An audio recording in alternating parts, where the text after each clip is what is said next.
Hi, this is Ian Wright, and this is part 5 of my little series on specific learning and behavioural issues, and this one's about ADHD, attention deficit hyperactivity disorder. And there's quite a lot in this, and I'm going to try and keep it brief because we could go on forever about it. It's an interesting subject. What this is it's really a neurodevelopmental disorder, meaning it's to do with how the nervous system is developing and how it connects up.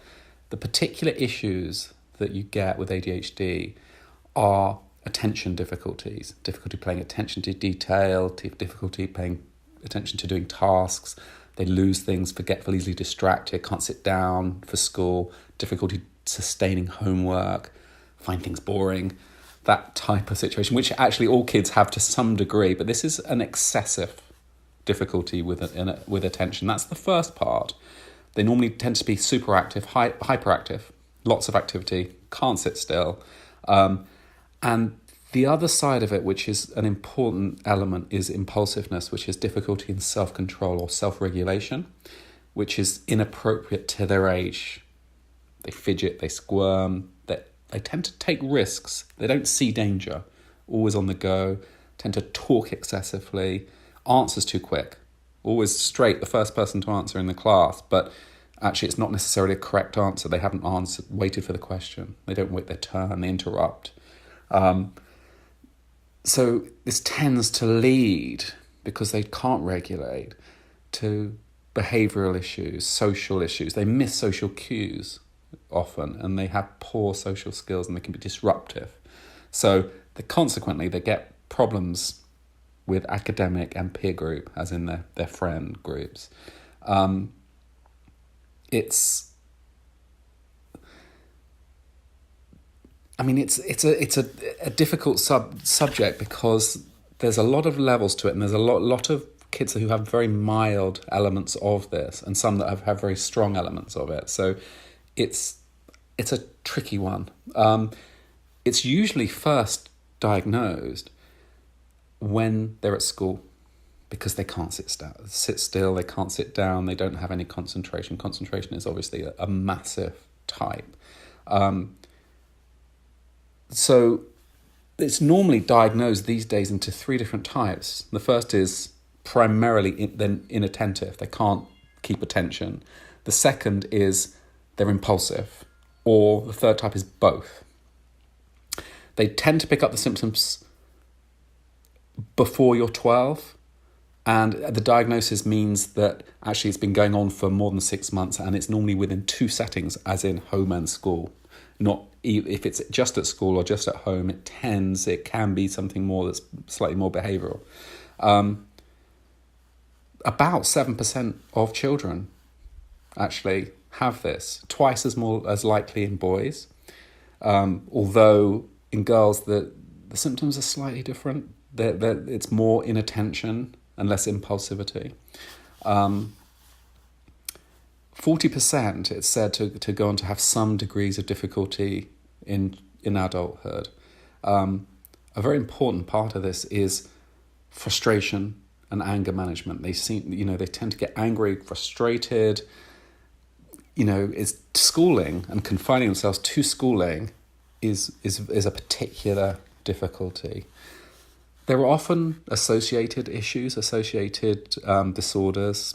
You can have children who have ADHD, can have epilepsy or Tourette's, where they have impulsive, reactive, often swear words, or touching parts of the head quickly, or it's very quick reactiveness, which you see often with ADHD.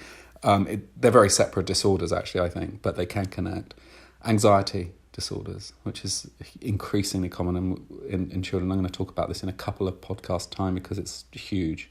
But obviously this can lead to anxiety because they have difficulty in fitting in with their teachers are always angry with them.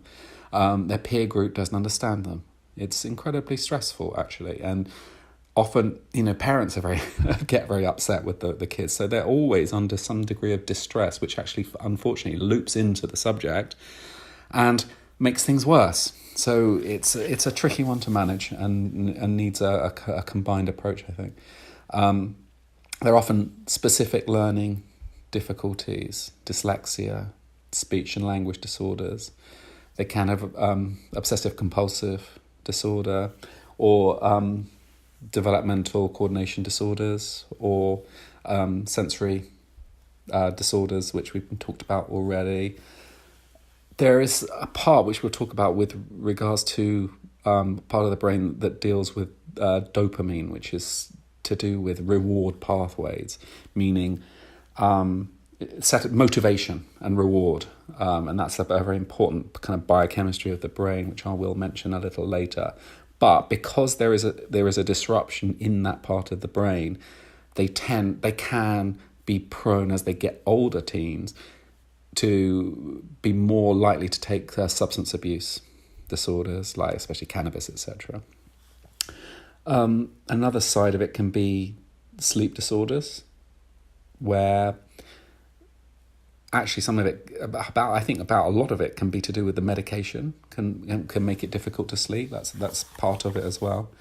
And then there's other kind of behavioural issues like oppositional defiant disorder or conduct disorders, meaning they will do the opposite to what they're told to do, and they are stubborn, and they have aggression and tempers, and they can lie and be deceitful, even stealing as they get older. So all of these dysfunctional disorders can be connected to it and can be part of the ADHD scenario and situation. And actually the difficult and the important thing here is actually this is often to do with their brain chemistry, actually, as opposed to it being a downright behavioural problem. And I'll talk about that because it's a very important part of this.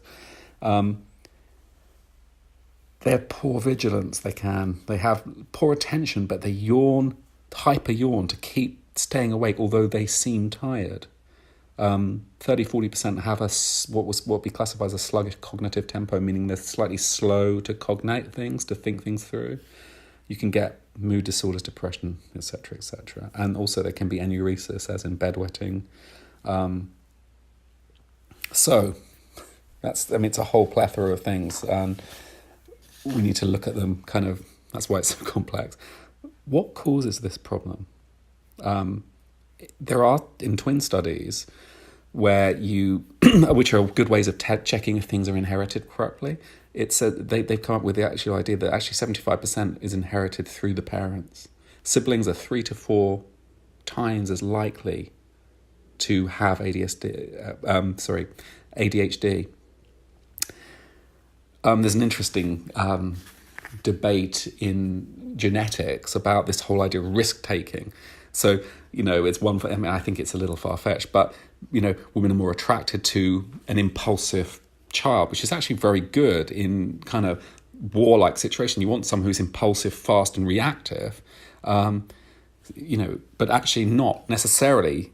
Actually, it's in some ways in those situations where you have kids who are like fast and reactive, hyper-reactive, may be great for a soldier, but not in normal society, Interesting. So there's other factors like the environment, so alcohol in pregnancy, fetal alcohol syndromes, toxins, plastics, insecticides, some evidence of tobacco, low birth weight, prematurity, infections in pregnancy, all of these kind of things, so viruses, measles, rubella, enterovirus, etc. So there could be a variety of issues that can kind of trigger this type situation in the nervous system. I mean, another side of it, that 30% of children actually who have traumatic brain injuries, maybe vascular issues at birth, go on to have some degree of ADHD. They tend to actually be hyperactive, those children, to get over some of the deficits. They tend to be kind of wired almost, which is a way of compensating with something a little bit more deeper organically in the brain. There is some evidence of food dye and preservative intolerances, the classic kind of orange smartie sensitivity. A lot of ADHD kids are highly sugar. It's like sugar is like drugs to them. It's incredibly toxic. And with some ADHD kids, if you just pull them off sugar, because the problem is they often crave it. very, very deeply. And when they crave it, they will search the cupboards for it. There are some kids who I treat who the parents remove all sugar from the entire house, but they will go looking in the depths, hidden cupboards to find any kind of sugar. It shows, what you're so drawn to is normally toxic to you. It feeds that whole brain pattern. Highly addictive, There are social issues that are connected to the causes. For example, the youngest in the class tends to be twice as likely to have ADHD as the eldest in the class, meaning actually they just basically their concentration's poor because they're developmentally a little behind because they're younger. Now that is very important because actually a lot of kids, that's not a true ADHD, as far as I'm concerned. In some cases, there's evidence of dysfunctional families, poor educations, poor diet, etc., etc. So there are triggers in all these things. So basically, what that really means is that it's complex. What is some genetic, possibly some environmental causes? No one really knows.